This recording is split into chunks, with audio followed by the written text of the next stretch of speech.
তাল দেখলেই না আমার ছোটবেলার কথা মনে হয়। একবার এই তাল খাইয়া এত পরিমাণে পেট ব্যথা শুরু হয়েছিল, মনে হচ্ছিল যে আজকে মারাই যাব। সেদিন খালি বলতেছিলাম যদি আজকে ভালো হয়ে যায় আর কোনো দিন আমি কাঁচা তাল মুখে দিব না। বাপরে বাপ, এ কি কষ্ট দিল তাল আমারে। এখন চলতেছে হচ্ছে তালের সিজন, যেখানে যাচ্ছে সেখানেই তাল। কিছুদিন আগে মায়ের বাড়িতে গেছি, যা তাল দেখি তালের মানে কি বলবো, তালের খিরসা বানাইছে, তারপরে তালের বড়া বানাইছে, তালের রুটি বানাইছে। তারপরে আবার গেলাম শ্বশুর বাড়িতে, শ্বশুর বাড়িতে যা দেখি এই একই কাজ।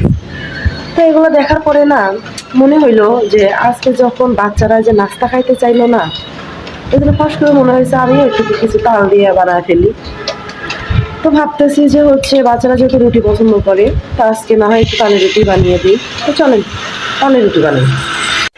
তো এই তো হচ্ছে তাল। আমার শাশুড়ি মা এরকম আমার কয়েকটা বোতল দিয়েছে। তো যাই, এটা নিয়ে এখন আমি চুলার পাড়ে যাই। চুলাটা অন করে একটা ছোট্ট পাতিল বসিয়ে দিয়েছি এবং এর মধ্যে এখন আমি তালগুলো ঢেলে দিচ্ছি। তাল যেহেতু ফ্রিজে রাখছিলাম এই জন্য তালগুলো অনেক ঠান্ডা। হালকা একটু নাড়াচাড়া দেওয়ার পরে এর ভিতরে হালকা দিয়ে দিলাম একটু গরম মশলার গুঁড়া আর জিরার গুঁড়া, সুন্দর একটা ফ্লেভার আসার জন্য। তারপরে দিয়ে দিলাম একটু লবণ টুস করে, আর বাসায় ছিল হচ্ছে খেজুরের গুড়, সেইগুলো একটু দিয়ে দিলাম, চিনি দিলেও চলে। তো আমার হাতের কাছে গুড় ছিল, আমি গুড়ই দিয়ে দিয়েছি। গুড় দেওয়ার কারণে একটু কালো কালো হয়েছে, ওটা কোনো ব্যাপার না, তবে ফ্লেভারটা সুন্দর আসছে। তার মধ্যে দিয়ে দিয়েছি আটা। প্রথমবার আটা দেওয়ার সঙ্গে সঙ্গে কেন যেন দোলা দোলা হয়ে গেল, ভাবলাম যে সারছে, আমার মনে হয় আজকে রুটি বানানো হবে না। তারপরে গুতাগুতি করতে করতে দেখলাম যে না, দোলা টোলা সব একদম সেরে গেছে। তো আমার আটা সেদ্ধ হয়ে গেছে। এখন আমি একটা পিঁড়িতে এই যে সুন্দর করে আটা নিয়ে নিয়ে ডোলাডোলি করতেছি। আটা একটু নরম নরম হয়েছে, এই জন্য আমার মানে আটাটা বেশি লাগতেছে। আর এখন আমার রুটি বানানোর সময় কি যে আনন্দ লাগে, মানে আমি সেটা ভাষায় প্রকাশ করতে পারি না। কারণ আমার তো আগে রুটি ঘুরতেছিল না বা গোল হচ্ছিল না, পুরা বাংলাদেশের মানচিত্র হয়ে যাচ্ছিল। আর এখন দেখেন কত সুন্দর চাঁদের মতো গোল হয়ে যাচ্ছে। মানে রুটি দেখে আমার এই খুশিতে আমি আত্মহারা। তো যাই হোক, একটা রুটি বানানোর পরে আবার পরপর আর একটা রুটি বানাচ্ছিলাম। আগে তো আমি এমনি রুটি বানাতে পারতেছিলাম না, আর এখন দেখতে পাচ্ছেন আমি তালের রুটি বানাচ্ছি পর্যন্ত। এটা কি ভাবা যায়? আমি এখন রুটি বানানোর মেশিন হয়ে গেছি। তো যাই হোক, আমার শ্বশুরমশাই আমাকে আর বলতে পারবে না যে তোমার মা হচ্ছে রুটি বানানোর মেশিন আর তুমি তার মেয়ে হয়ে রুটি বানাইতে পারো না। শ্বশুর বাবা, আমিও শিখে গেছি।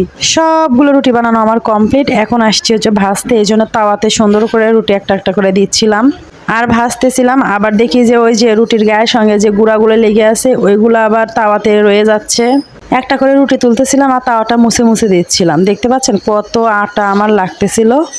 তো যাই হোক, টুকটুক করে সবগুলো রুটি আমার ভাজা শেষ। আর এখনো বর্তমানে আমি রান্নাঘরেই আছি, দেখতেই পাচ্ছেন আমার হাতে কতগুলো রুটি। অনেক তাড়াতাড়ি আমি এতগুলো রুটি বানায় ফেলছি। ওরে বাপরে বাপ, আমাকে কেউ নোবেল দাও। বিশ্বাস করেন, এতগুলো রুটি যখন একা একা বানাইছি, বানানোর পরে না আমি খুশিতে আত্মহারা হয়ে গেছি। আর এই রান্নাঘরই হচ্ছে একমাত্র জায়গা যেখানে আমি ঠান্ডার মধ্যে আসলেও ঘেমে যাই, মানে আমার নাকের ডগায় আমার ঘাম ঝরে। খুশির ঠেলায় একটা রুটি যে ভাজাই হয় নাই ওটা আমি দেখিই নেই। পরে দেখি যে না, ওটা তো তাওয়ার উপরেই আছে। তো যাই হোক, ঝাঁকে ঝুঁকি দিয়ে ওটাও নিয়ে নিলাম। একদমে সবগুলো রুটি বানানোর পরে এসে একটু জানালার পাশে বসছি, দেখি বাইরে কত সুন্দর মানে বৃষ্টি হচ্ছে রিমঝিম ধারাত। বাচ্চা কাচ্চা তো যার যার মতো সে এসে খাওয়া শুরু করে দিচ্ছে, আর আমি একটা রুটি নিয়ে এসে জানালার পাশে বসে বসে আপন মনে খাচ্ছিলাম আর বৃষ্টি দেখতেছিলাম। এই রুটি বানানো ছিল আমার কাছে একটা নতুন অভিজ্ঞতা। তারপরে দেখলাম যে চেষ্টা করলে সবকিছুই সম্ভব। এটা আহামরি কঠিন কোনো কিছু না। তো সবাই ভালো থাকবেন, সুস্থ থাকবেন, অবশ্যই আমাকে সাপোর্ট করবেন। আল্লাহ হাফেজ।